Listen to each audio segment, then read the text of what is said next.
ഷേർലി കുഞ്ഞിന്റെ ഫോട്ടോയാ. ഇതിവിടെ തരാൻ അവരെന്നെ ഏൽപ്പിച്ചതാ. പയ്യന്റെ 1-2 ഫോട്ടോ ഇവിടെ ഉണ്ടെന്ന് പറഞ്ഞു. കിട്ടിയിരുന്നെങ്കിൽ.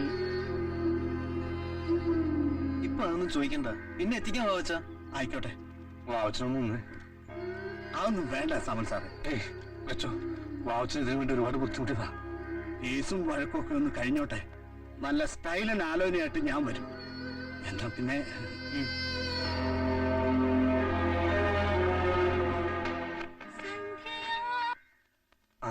നിർത്തണ്ട. മോള് കണ്ടോ, വാവച്ചൻ വന്നത് കല്യാണം സെപ്റ്റംബറിൽ നടത്തണമെന്ന് പറയാനാ. തീയതി അവർ നിശ്ചയിച്ചറിയിക്കും.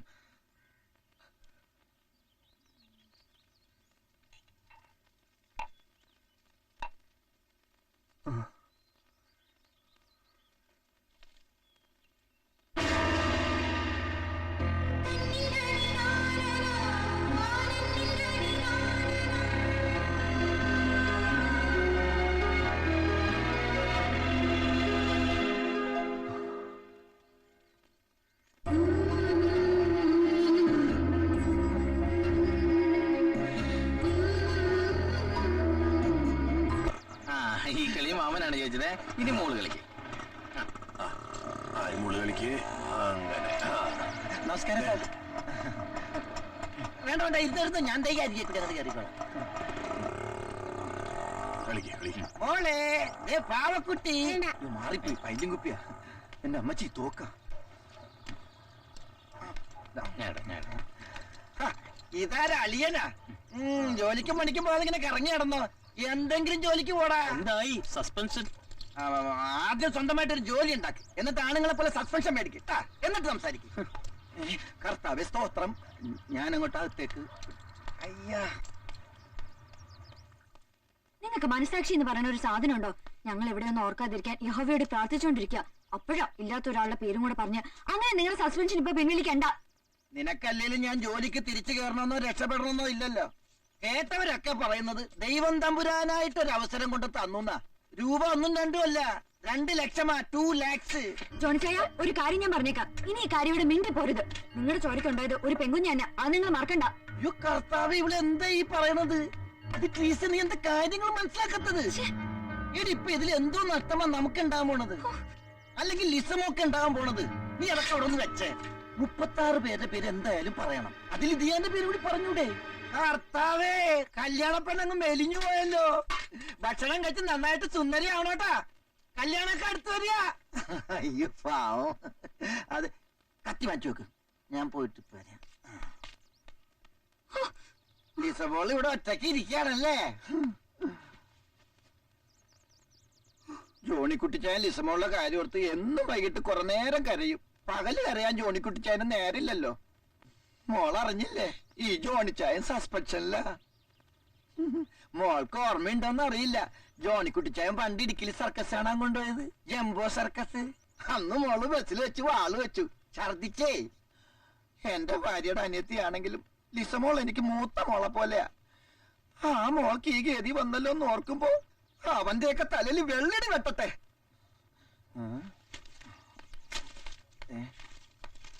മോള് നോക്കിയ ഇതാരാണെന്ന്.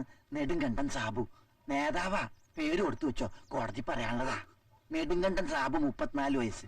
മോൾ ഈ പേര് വെറുതെ ഒന്ന് പറഞ്ഞാ ജോണിച്ചായന്റെ സസ്പെൻഷനും പിൻവലിക്കും, 2 ലക്ഷം രൂപയും കിട്ടും.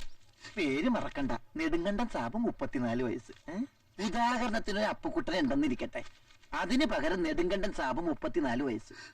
മാറ്റി പറയുന്നത് ഒരു പേര്, നമുക്ക് കിട്ടുന്നതോ ഒരു പുതിയ ജീവിതം. കേസിൽപ്പെട്ട ഒരുത്തിനെ രക്ഷിക്കാൻ ഞാൻ പറയുന്നില്ലല്ലോ, ഇല്ലാത്ത ഒരുത്തിനെ ഉൾപ്പെടുത്താനല്ലേ പറഞ്ഞുള്ളൂ. അതുകൊണ്ട് നമുക്കെന്താ ഛേദം? ഇന്നലെയുള്ളോർ ഇന്ന് വിടില്ല, ഇനി വരികില്ല. സീനിയോറിറ്റി ഒന്നും വേണ്ട, അവസാനത്തെ പേരായിട്ട് പറഞ്ഞാ മതി. നെടുങ്കണ്ടൻ സാബ്, 34 വയസ്സ്. പറയൂലേ?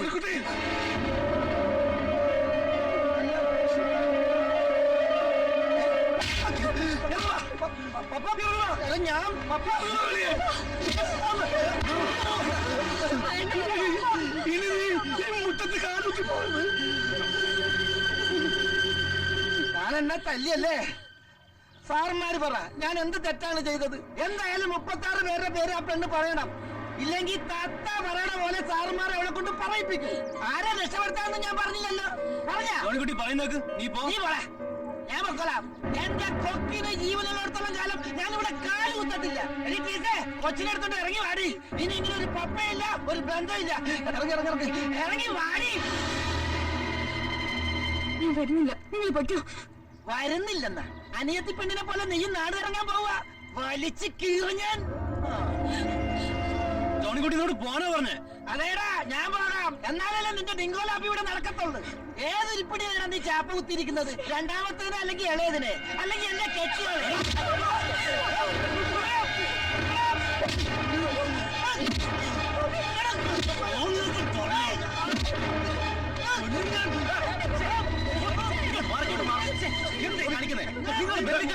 ചുമ്മാ ഇരുന്നേ. അങ്ങോട്ട് പോയെ.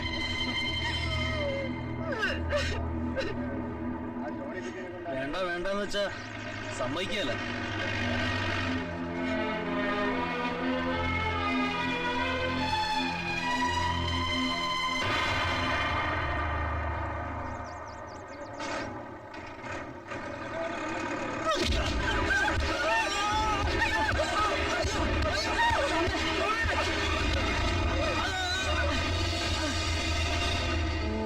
ശ്രീം ക്രീം ക്ലീം തമല തിമല തലപ്പാറ ഭഗവതി, ചാത്തന്മാരെ ചാത്തന്മാരെ, അപ്പനപ്പൂപ്പന്മാരെ, ഓം ശ്രീം ക്രീം.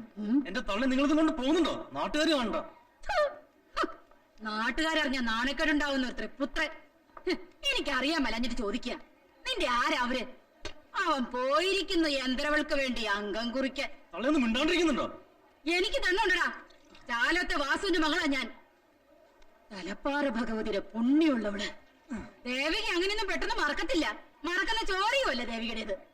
അവന്റെ രണ്ടാമത്തെ മോള് ഷെർലിനെ നിനക്ക് പെണ്ണി ചോദിച്ചപ്പോ അവൻ എന്നതാ പറഞ്ഞേ? നമ്മൾ ഹിന്ദുക്കൾക്ക് മുറപ്പെണ്ണെന്ന് പറയുന്നത് അവർ ക്രിസ്ത്യാനികൾക്ക് പെങ്ങടെ സ്ഥാനമാണെന്ന്. ഓ, പിന്നെ എന്നാത്തിനാടാ അവള് നിന്റെ പിന്നാലെ പ്രേമിച്ചോണ്ട് നടന്നത്? എന്റെ പൊന്നമ്മേ, ഒന്നും മിണ്ടാതിരി. എടി കൊച്ച, ഇത് കേട്ട് നീ വിഷമിക്കൊന്നും വേണ്ട കേട്ടോ. പ്രേമമൊക്കെ ഇങ്ങോട്ടായിരുന്നു. നിങ്ങളുടെ കല്യാണത്തലേന്ന് ആ പെങ്കൊച്ച് നമ്മുടെ വീട്ടിൽ വന്ന് കരഞ്ഞ കരച്ചില് ഇപ്പോഴും എന്റെ കൺമുമ്പിലുണ്ട്. മോളെ, മോളിത് കേട്ട് വിഷമിക്കൊന്നും വേണ്ട കേട്ടോ. ഓ, എനിക്ക് വിഷമൊന്നുമില്ലമ്മേ, ഞാൻ ഇത് എപ്പോഴും കേൾക്കുന്നതല്ലേ. അന്ന് ഞാൻ ഈ മരങ്ങോടിനോട് പറഞ്ഞതാ രായ്ക്ക് രാമാനും ചെന്ന് പിടിച്ചിറക്കിക്കൊണ്ടുവരാൻ. തള്ളേന്റെ കുടുംബം കളിക്കി അടങ്ങൂലേ? കയ്യും കാലും ഒടിഞ്ഞത് നന്നായി. ഇനി 5-6 മാസത്തേക്ക് ഗുണവധികാരം കൊണ്ട് അങ്ങോട്ട് നടത്തില്ലല്ലോ. നിന്നെ കൊക്കയിലേക്ക് തള്ളിയിട്ടവനെ നേരത്തോട് നേരെ അടുക്കും മുമ്പ് ഞാൻ കാണിച്ചു കൊടുക്കാം. മോളെ, നമ്മുടെ പൂവൻകോഴിയെ നാളെ അഴിച്ചു വിടണ്ട. കോഴിക്കകത്ത് ദേവിക്കൊരു പ്രയോഗമുണ്ട്, കാണിച്ചു കൊടുക്കാം. അമ്മേ ദേവി,